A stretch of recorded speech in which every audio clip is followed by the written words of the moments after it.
Sahabat GPIB yang diberkati Tuhan, pada saat ini kita akan masuk dalam perenungan Night Call. Namun sebelumnya perkenalkan, saya Pendeta Michael Taruklabi, saat ini bertugas sebagai pendeta jemaat di GPIB Jemaat Bahtera Kasih Makassar. Sebelum kita membaca dan mendengarkan firman Tuhan, mari kita tundukkan kepala, kita berdoa.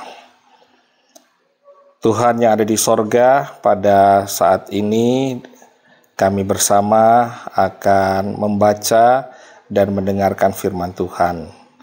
Kiranya kebenaran firman Tuhan yang akan kami baca dan yang akan kami dengarkan dapat menjadi kekuatan dalam kehidupan kami dari hari ke hari.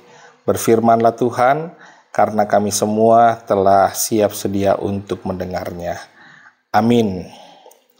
Pembacaan Alkitab pada malam hari ini diambil dari Injil Markus pasal 14 ayat 32 sampai ayatnya yang ke-42. Namun izinkanlah saya mengambil dan membacanya dari ayatnya yang ke-38. Firman Tuhan berkata begini, "Berjaga-jagalah dan berdoalah supaya kamu jangan jatuh ke dalam pencobaan. Roh memang berniat baik, tetapi tabiat manusia lemah." Demikianlah pembacaan Alkitab. Pembacaan Alkitab pada saat ini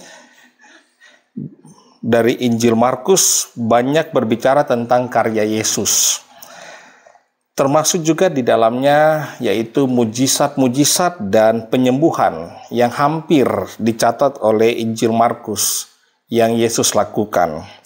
Kendati Markus banyak bicara tentang mujizat dan penyembuhan yang dilakukan oleh Yesus, namun dalam pandangan Markus, mujizat yang terbesar yang tercatat dalam Injil ini adalah sengsara dan kematiannya. Dan orang pertama yang memahami mujizat itu adalah kepala pasukan Roma yang melihat Yesus mati disalib dan menyatakan dengan kalimat yang sungguh luar biasa, yaitu sungguh orang ini adalah anak Allah. Menurut Markus, kemuritan seseorang sebagai pengikut Kristus adalah bagaimana ia rela menderita. Melalui penderitaan itu juga orang akan mengenal siapa sesungguhnya Yesus. Pembacaan Alkitab pada malam hari ini, perikop ini masuk dalam catatan bagaimana Yesus mempersiapkan kematiannya. Kalau sahabat GPIB membaca dari ayatnya yang ke-32 dan ayat 33, Getsemani, tempat yang tidak dijelaskan secara detail. Kemungkinan tempatnya dekat Bukit Zaitun yang merupakan tempat kebun pengirik zaitun. Tetapi bagian ini mau mengatakan di tempat itulah segala sesuatu digenapi. Yesus harus menerima segala sesuatu yang akan datang. Bukan tanpa pergumulan berat. Ia meninggalkan 7 murid lainnya dan membawa sertanya Petrus, Yakobus, dan Yohanes.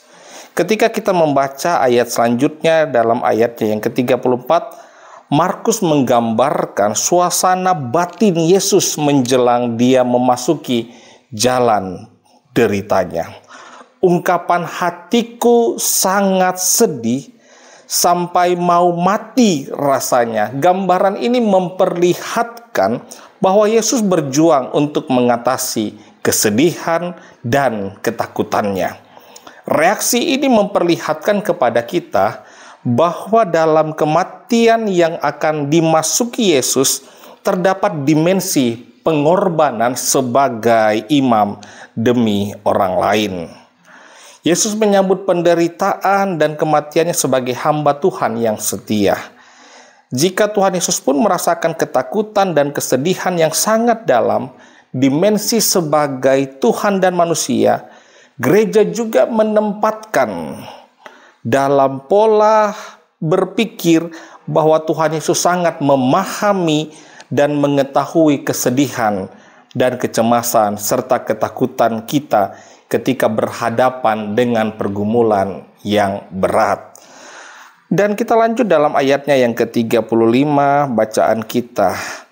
Pada bagian ini Markus menggambarkan dengan jelas suasana batin Yesus yang kusyuk saat berdoa, merebahkan dirinya ke tanah, suatu sikap Yesus yang tidak dijelaskan dalam kitab lain.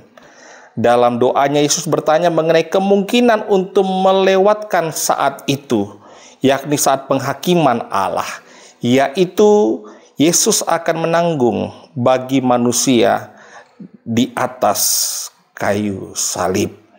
Dalam ayatnya yang ke-36, Yesus membatasi permintaannya dengan ucapan sekiranya mungkin. Tetapi Allah yang menentukan apa yang mungkin. Abah, Bapa dalam bahasa Aram, Bapa yang Maha Kuasa, Ia pasti sanggup menyingkirkan cawan dalam kaitan penderitaan. Piala murka Allah yang harus dikosongkan demi keselamatan bangsa-bangsa. Cawan dalam perjanjian lama adalah lambang hukuman dan penghakiman ilahi. Akhir doanya Yesus berkata, bukan kehendakku, tetapi kehendak Engkau. Menurut Calvin, kehendak ilahi dan kehendak manusia dalam Kristus mencapai suatu persesuaian yang patut diteladani, karena sekalipun berbeda namun tidak bertentangan. Artinya bagian ini memperlihatkan ketaatan total Tuhan Yesus kepada Bapanya. Suatu sikap yang harus menjadi contoh dan harus diteladani oleh orang percaya. Tunduk kepada kehendak Allah berarti mempercayakan hidup kita sepenuhnya pada kehendak Bapa. Dan dalam ayat 37 sampai ayatnya yang ke-42, Markus menggambarkan Yesus yang kembali kepada ketiga muridnya dan mendapati mereka sedang tidur. Bukan hanya satu kali, tapi 3 kali. Dan saat Yesus mendapati mereka sedang tertidur, Yesus menyatakan ungkapan penyesalan kepada Petrus, seorang yang pernah mengungkapkan dengan penuh percaya diri kalau perlu dia yang akan mati bersama sang guru. Namun pada kenyataannya berjaga dengan Yesus saja Petrus tidak sanggup. Bagian ini memberikan catatan bagi kita bahwa di tengah pergumulan yang dihadapi, kita akan kecewa kalau kita menaruh harapan pada manusia. Yesus pun dibuat kecewa oleh sikap murid-murid. Karena itu dalam setiap pergumulan dan kesulitan yang kita hadapi, berserahlah kepada kehendak Tuhan. Yang tidak mengecewakan, Tuhan peduli dan mengerti apa yang terbaik bagi hidup kita. Kiranya Tuhan memberkati kita semuanya. Amin. Sebelum kita mengakhiri night call, kita akan tutup dalam doa. Mari kita berdoa. Terpujilah Engkau Tuhan, karena pada malam ini Engkau begitu luar biasa dalam kehidupan kami. Kami percaya bahwa pemeliharaanmu sungguh abadi dan kekal, selalu menyertai kami dikala hidup ini tidak setia terhadap seluruh aturan-Mu. Bapa yang di sorga, di malam hari ini kami mohon kepadamu, biarlah Tuhan boleh memberkati kami semua ketika kami beristirahat, sehingga dalam istirahat kami dapat memperoleh kekuatan yang baru, sehingga pada besok pagi biarlah Tuhan yang boleh bangunkan kami dengan tubuh yang sehat. Inilah doa kami, inilah syukur kami. Di dalam nama Tuhan Yesus, kami telah berdoa dan mengucap syukur. Amin. Demikian Night Call, kiranya Tuhan memberkati kita semuanya.